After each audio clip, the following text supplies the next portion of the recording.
Le 15 minutes, une émission présentée par Cyrielle Polo. Bienvenue dans le 15 minutes, l'émission podcast francophone du Cambodge. Un quart d'heure dédié à la francophonie et aux acteurs qui la font vivre aujourd'hui. Pour cet épisode, nous avons le plaisir d'accueillir Florian Bohème, membre du collectif français au Cambodge. En partenariat avec ce collectif, l'Institut français du Cambodge organise le forum de rentrée de la communauté française qui se déroulera le samedi 30 septembre. Cet événement voit le jour car le réseau associatif au Cambodge est l'un des plus importants dans le monde. Il s'agit même du pays d'Asie qui accueille le plus de volontaires. On y dénombre environ 1200 ONG et associations. Florian Bohème, bonjour. Bonjour Cyrielle. Originaire de Sarthe, vous commencez votre engagement public en tant qu'élu municipal de Hue. Puis vous partez vivre au Cambodge en 2015. Basé entre Phnom Penh et Siem Reap, vous êtes aujourd'hui à la tête d'un cabinet de conseil dans le domaine de l'hôtellerie, de la restauration et du tourisme. Mais cela n'est pas tout. En 2021, vous avez porté différentes casquettes. Tout d'abord élu conseiller, puis membre de l'Assemblée des Français de l'étranger. Votre engagement ne s'arrête pas là. Comme nous l'avons dit, vous êtes également membre du collectif français au Cambodge.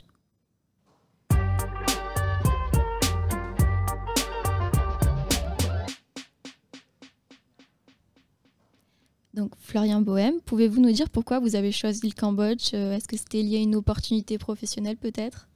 Alors, c'était pas lié à une opportunité professionnelle, quoique en 2012, c'est la première fois que j'ai mis les pieds, que j'ai pas visité le Cambodge puisque je suis resté très peu de temps.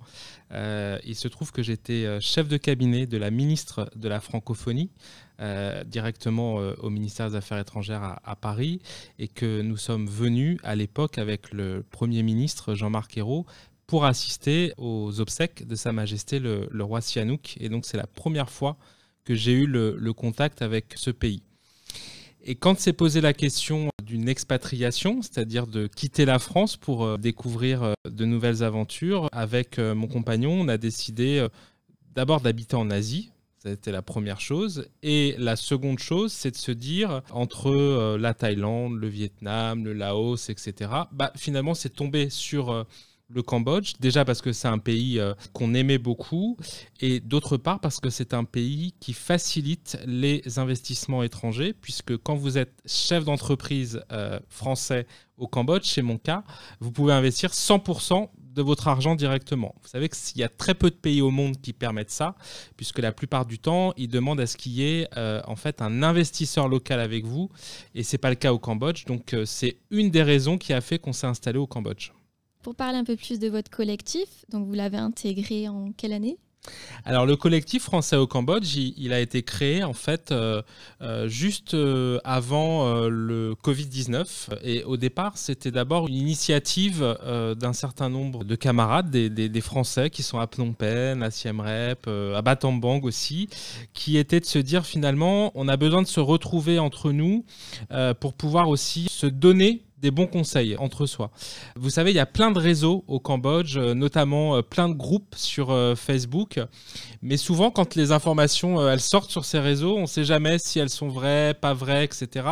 Et c'est une des premières choses qu'on s'est fixé, un des premiers défis qu'on s'est fixé avec Français au Cambodge, c'est d'essayer de donner des informations qui sont vérifiées. Ces informations, ça a été extrêmement important pendant la période du Covid-19. Vous savez que c'était très compliqué de voyager, de rentrer en France, etc. Donc là, on a montré toute notre utilité. Et depuis, en fait, on continue sur des cas très précis, très concrets, sur des histoires, par exemple, d'assurance santé. C'est vrai qu'on ne sait pas toujours que quand on habite à l'étranger, dans un pays comme le Cambodge, c'est important d'avoir une assurance. Et donc là-dessus, souvent, on oriente nos compatriotes français qui ont des questions à nous poser. Ça peut être le cas sur les retraites, ça peut être le cas sur des démarches administratives à faire directement avec la France. Et j'en reparlerai un peu plus tard, ça peut être le cas aussi pour faciliter la vie des stagiaires au Cambodge. C'est un nouveau projet qu'on va lancé dans quelques semaines. Et donc, chaque membre de ce collectif a peut-être sa spécialité, je ne sais pas, des avocats. Alors, vous avez exactement bien résumé la situation. Le collectif français au Cambodge, c'est d'abord des bénévoles. C'est pas du tout. C'est pour ça qu'on a un collectif. On est peut-être en train de réfléchir à se dire est-ce qu'on va faire une association, mais pour être assez clair, on ne se prend pas la tête, on est des bénévoles entre nous, on a une boucle Telegram, on a notre site internet et on a mis en place une permanence téléphonique.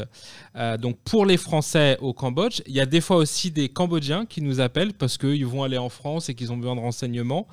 Donc cette plateforme téléphonique, elle sert à ça. Et en effet, chacun dans ce collectif a sa spécialité. Je pense notamment comme ça à Bernard, lui c'est vraiment les affaires sociales. Mona, c'est puisqu'elle a ses enfants qui sont à Descartes et c'est une parent d'élève engagée, donc elle s'occupe de toutes les questions de scolarité. Enfin, je ne vais pas citer tout le monde, mais voilà, c'est un peu, en effet, chacun, au fur et à mesure des années, s'est spécialisé. Donc aujourd'hui, nous sommes là pour parler particulièrement du forum de rentrée de la communauté française qui se déroulera, comme je l'ai dit, le 30 septembre. Vous avez participé à l'organisation de cette journée. Pouvez-vous nous expliquer plus en détail l'objectif à travers cette journée, justement ? Oui, le forum de rentrée, finalement, c'est quelque chose d'assez simple. C'est d'avoir un événement au début de l'année scolaire, puisque l'école française, dans le monde entier, elle commence généralement au mois de septembre, exactement comme en France. Et ça veut dire que c'est l'arrivée aussi de nouveaux Français au Cambodge. Et c'est pour ça qu'on s'est finalement dit il y a quelques années que ça serait une bonne idée d'avoir ce forum. Alors, la question s'est posée de faire un forum des associations, etc. On l'a baptisé le forum de rentrée pour que ça soit le plus ouvert possible. Et ça part vraiment du même principe finalement que ce qu'on fait tout au long de l'année au sein de Français au Cambodge, c'est de pouvoir avoir un certain nombre de renseignements utiles pour les nouveaux arrivants, mais aussi pour ceux qui sont là depuis plus longtemps. Et donc ce forum de rentrée va aussi proposer des organisations qui vont, je sais pas moi, faire des activités de danse. On a comme ça du cheval, une nouvelle entreprise qui propose des activités à cheval à Kampot, qui va venir directement à Phnom Penh pour rencontrer les nouveaux Français de Phnom Penh. Voilà, c'est vraiment l'objectif de ce forum de rentrée.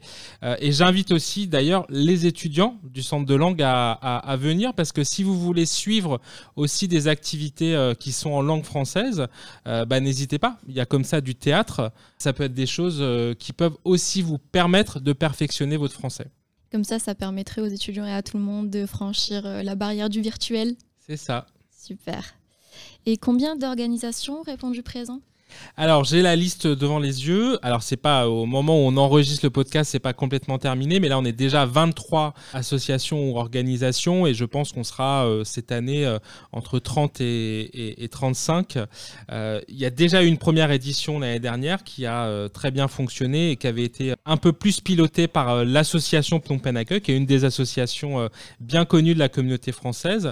Cette année, c'est le collectif français au Cambodge qui prend un peu le lead sur l'organisation avec l'Institut français. Mais ça sera un bel événement. Donc, c'est le 30 septembre de 9h à midi. Ça se passera sur toute la matinée. Et puis, ça sera aussi un peu la rentrée de l'Institut français, puisqu'on a déjà vu avec les équipes, il y aura comme ça des visites de la médiathèque qui seront proposées. Ça permettra pour les nouveaux arrivants qu'ils puissent découvrir cet outil qui est un magnifique outil au service de tous. Oui, il y a un institut ouvert, comme on aime à le répéter. Vous avez peut-être des exemples d'organisations qui seront présentes et ce qu'elles proposent ? Oui, alors j'ai déjà cité le cheval, donc je vais redire parce que ça s'appelle Horse Riding Cambodia.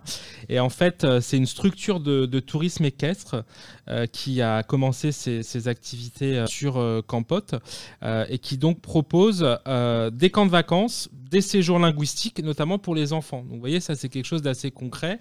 Après, il y a des activités de théâtre. Il y a cette compagnie qui est un club d'improvisation de théâtre qui s'appelle les Improhoc, qui fait donc du théâtre d'improvisation. Ça, vous n'avez pas une pièce à apprendre par cœur. Il y aura aussi de la lecture avec la compagnie Les Corps qui tombent. On parlait juste avant de commencer cet enregistrement de Béatrice Montariol. Elle fait partie de ce collectif les Corps qui tombent. Et puis, cette année, pour ce forum de rentrée, on a essayé d'ouvrir un peu large, justement. Pour la première fois, on aura un vétérinaire. Parce que, vous savez, quand vous arrivez du bout du monde à 10 000 km de Paris, certains ramènent leurs animaux. Et il y a un nouveau cabinet vétérinaire français qui vient d'ouvrir à Phnom Penh. Donc, on les a invités à rejoindre le forum de rentrée. C'est le cas aussi de tous les professionnels de santé, les médecins qui sont soit français, soit francophones, qui sont cordialement également invités à participer au forum de rentrée. Et puis des ONG plus classiques, il y aura comme ça le foyer Latast. Le foyer Latast, ils sont à Sisopon au Cambodge et ils vont organiser au mois de novembre une course à vélo de 425 km qui traversera tout le Cambodge du lundi 13 au lundi 20 novembre. Et donc, ils vont venir au forum de rentrée justement pour essayer de populariser leur événement. Donc, de ce que vous m'avez dit, il y a à la fois des organisations, des associations bien installées, mais aussi de toutes nouvelles comme le cabinet vétérinaire. Donc, vous avez un peu de tout. Oui, l'idée, c'est encore une fois, c'est vraiment d'avoir un moment un peu convivial pour la communauté française, aussi pour la communauté francophone. Et donc, c'est le temps fort au début de l'année. Ça se passe sur une matinée, un samedi matin. Et c'est vrai que toutes celles et ceux qui ont des projets qui peuvent être utiles à la communauté française sont les bienvenus. Et est-ce qu'il vous arrive d'être en lien avec ces associations et organisations en tant que membre du collectif en dehors de cette journée ? Oui, bien sûr. Moi, je suis donc membre du collectif français au Cambodge. Je suis aussi conseiller des Français de l'étranger, c'est-à-dire que je suis élu pour représenter les Français au Cambodge. Et en effet, dans le cadre de ce mandat, je travaille à chaque fois que possible avec les associations. Ça sera le cas notamment aussi pour ce forum de rentrée, puisque ce forum de rentrée est gratuit pour l'ensemble des associations et on demande une petite participation qui est de l'ordre de $20 pour les entreprises et les fonds qui seront récoltés seront reversés à l'association d'entraide des Français du Cambodge qui s'appelle l'AEFC, qui est une association qui accompagne tous les Français qui ont des difficultés dans leur parcours de vie au Cambodge. Donc je suis en effet en lien avec cette association, mais pas qu'elle. Je suis en lien avec les associations qui représentent officiellement les Français. On a Français du Monde, l'Union des Français de l'étranger. On a aussi des associations professionnelles. C'est le cas de la Chambre de commerce France-Cambodge. C'est un statut là aussi associatif. Ou encore les écoles françaises. Je sais que les écoles françaises qui sont présentes au Cambodge, ce sont des associations. Donc je les côtoie, pas quotidiennement, mais quasiment. Je travaille avec elles très souvent, oui. D'accord. Donc le lycée français est qualifié d'association ? Oui, on l'oublie souvent. D'accord, On l'oublie oui, souvent. Le lycée français René Descartes est d'abord une association, c'est-à-dire qu'il est géré par les parents. Ce sont les parents d'élèves qui composent le conseil d'administration du lycée et ce sont eux, donc ce sont des parents bénévoles qui prennent les décisions les plus importantes du lycée. Et après, bien évidemment, il y a un proviseur, une équipe administrative et des professeurs. Mais ce réseau, il existe au Cambodge, mais il existe partout dans le monde et il fonctionne finalement quasiment toujours de la même manière, c'est-à-dire sur le fonctionnement associatif. Et donc vous êtes en lien avec les associations d'autres pays, peut-être en Asie du Sud-Est ? Alors moi, Océanie. c'est vrai que je suis membre de l'Assemblée des Français de l'étranger, donc en effet, je suis en lien et c'est ce que je vous disais au début de ce podcast. Là, par exemple, on va essayer de lancer un travail sur l'accueil des stagiaires avec une association amie qui est Français du Monde en Thaïlande, qui vient d'obtenir une subvention de l'État français pour pouvoir faciliter l'accueil des stagiaires. Donc ça passe par quoi ? Ça passe d'abord par la mise en contact avec des entreprises, puisque quand vous voulez faire un stage à l'étranger, il faut que vous puissiez trouver une entreprise. Mais ça passe aussi notamment par, moi je sais pas, des bons contacts sur des logements qui sont à recommander, etc. Et donc j'étais à Bangkok la semaine dernière et on va essayer de travailler sur ces questions-là pour développer la plateforme, parce que c'est une plateforme en ligne. On va essayer de le développer dans les prochaines semaines au Cambodge. Donc vous pensez qu'au fil des années à venir, il y aura de plus en plus de volontaires et de stagiaires au Cambodge ? C'est un pays qui accueille en effet beaucoup de volontaires, de stagiaires aussi. Et c'est vrai que je pense que c'est quelque chose qui va se renforcer. Vous l'avez précisé au début de l'entretien, moi je suis membre de l'Assemblée des Français de l'étranger et je préside la commission des affaires sociales, de l'emploi et de la formation à l'Assemblée des Français de l'étranger. Et au mois d'octobre, je serai à Paris et on va travailler sur ces questions-là, sur la question du volontariat, notamment pour les Français de l'étranger. On parlait du lycée français Descartes. Quand vous passez votre bac au lycée français, qu'est-ce que vous faites après ? Vous pouvez faire vos études en France, mais vous pouvez aussi choisir de faire une césure, c'est-à-dire de couper dans vos études et de partir faire un service civique, de partir faire un volontariat. C'est aujourd'hui possible pour les Français de l'étranger, sauf que le dispositif n'est pas connu. Et donc, c'est ce qu'on va notamment essayer de faire au mois d'octobre à Paris, de travailler avec le ministère des Affaires étrangères, de travailler avec une organisation qui s'appelle France Volontaire pour renforcer ça et pour faire en sorte qu'un Français qui est au Cambodge puisse venir faire un volontariat en France s'il le veut, mais puisse aussi aller faire un volontariat dans la zone, c'est-à-dire à Taïwan, en Chine, en Australie. Voilà, c'est plus l'idée, c'est de renforcer le volontariat, même quand on est Français à l'étranger, sur les pays autour de son pays de résidence.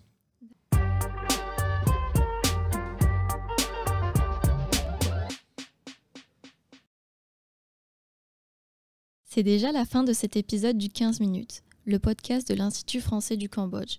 Je tiens à remercier chaleureusement Florian Bohème d'avoir accepté notre invitation. Je tiens aussi à remercier Anna Godiche et Amélie Gauche pour la réalisation de ce podcast. Vous pourrez retrouver cette émission sur notre page Facebook, notre chaîne YouTube et notre site internet. N'hésitez pas à la partager et à bientôt.